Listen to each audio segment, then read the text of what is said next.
Subscribe to my channel. معاشی تنگی اور روزگار کے حصول کے لیے مسنون اعمال اور وظائف۔ آج کا ہمارا موضوع ان لوگوں کے لیے ہے جو معاشی تنگی اور روزگار کی وجہ سے پریشان ہیں۔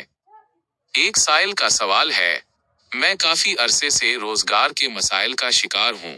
مختلف ذرائع سے کوشش کر رہا ہوں مگر کامیابی نہیں مل رہی۔ گھر کے اخراجات پورے کرنا مشکل ہو گیا ہے۔ اس پریشانی کے حل کے لیے کوئی شرعی وظیفہ یا عمل بتا دیں۔ یاد رکھیے، رزق کا مالک صرف اور صرف اللہ پاک ہے۔ بندے کا کام یہ ہے کہ جائز ذرائع اختیار کرتے ہوئے مسلسل کوشش کرتا رہے، اللہ پاک پر کامل بھروسہ رکھے اور دعا و استغفار کا اہتمام کرے۔ قرآن و سنت کی روشنی میں استغفار اور اللہ پاک کی طرف رجوع کرنا ہی رزق میں کشادگی اور برکت کے سب سے اہم اسباب ہیں۔ لہٰذا سب سے پہلے 5 وقت کی نمازوں کی پابندی، حلال روزی کی فکر، گناہوں سے اجتناب اور کثرت استغفار کو اپنا معمول بنائیں۔ اس کے ساتھ ہی درج ذیل مسنون اعمال کا خاص اہتمام کریں۔ برکت اور رزق کے 5 مجرب اعمال: 1. سورہ واقعہ اور سورہ طارق کی تلاوت۔ فجر اور مغرب کی نماز کے بعد 1 مرتبہ سورہ واقعہ اور سورہ طارق پڑھنے کا معمول بنائیں۔ قرآن کریم کی تلاوت دلوں کو سکون دیتی ہے اور زندگی میں برکت کا ذریعہ بنتی ہے۔ 2. حلال رزق اور بے نیازی کی دعا۔ ہر فرض نماز کے بعد اس دعا کو 7 مرتبہ پڑھیں اور چلتے پھرتے بھی اس کا ورد رکھیں۔ اللہم اکفنی بحلالک عن حرامک واغنی بفضلک عمن سواک۔ ترجمہ: اے اللہ، مجھے اپنے حلال کے ذریعے حرام سے بچا لے اور اپنے فضل سے اپنے سوا تمام مخلوق سے بے نیاز فرما دے۔ 3. وضو کے دوران کی دعا۔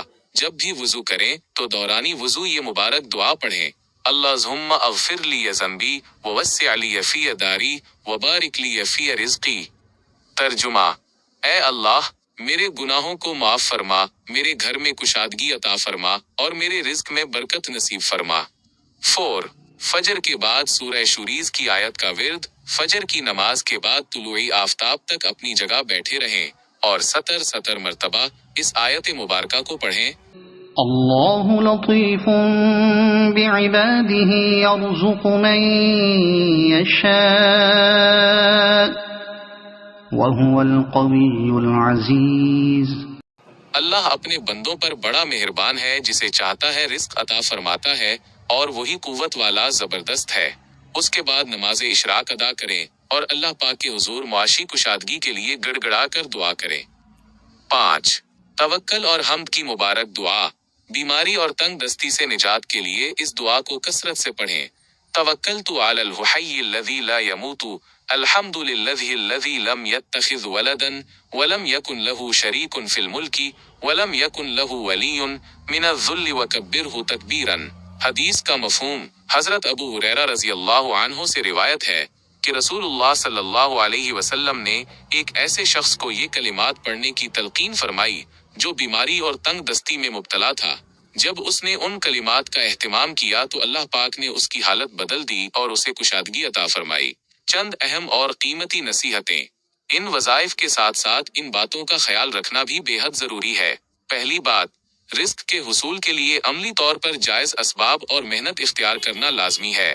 دوسری بات، مایوسی اور نا امیدی سے ہمیشہ بچیں کیونکہ اللہ پاک کی رحمت بہت وسیع ہے۔ تیسری بات، والدین کی خدمت، صلہ رحمی، صدقہ و خیرات اور حقوق العباد کی ادائیگی سے رزق کے دروازے کھلتے ہیں۔ چوتھی بات، اللہ پاک سے ہر وقت عمومی دعا کرتے رہیں کہ وہ آپ کو حلال، پاکیزہ، بابرکت اور عزت والی روزی عطا فرمائے۔ دعا: اللہ پاک آپ کی تمام جائز پریشانیاں دور فرمائے، آپ کے رزق میں وسعت اور برکت عطا فرمائے اور آپ کو دنیا و آخرت کی تمام بھلائیاں نصیب فرمائے۔ آمین یا رب العالمین۔